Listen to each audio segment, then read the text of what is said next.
รดีเลกาเนเกโส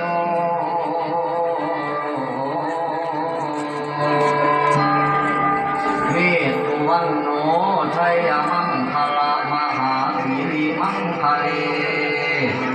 ปากเทพ่อมาผมเป็นมรมทุกท่านกาเป่ายุพากันนอนเขา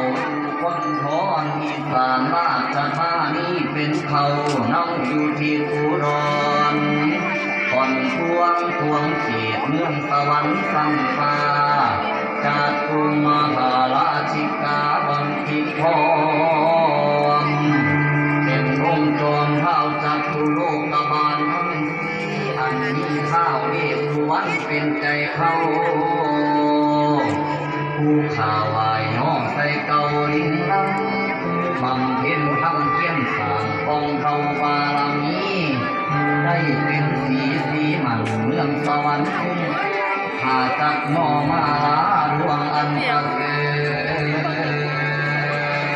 ฐลูกเพียงพ่อน้ำเลิศยอดแต่เจ้าดาแย้งแต่งท้ายโอพันแปดน้อใส่เก่าพันหาเท่าวางเสียงเรียนพา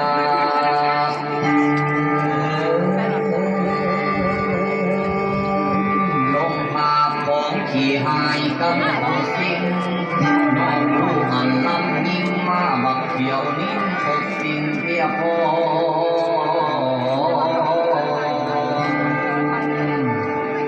ขาดถวยน้องสักกา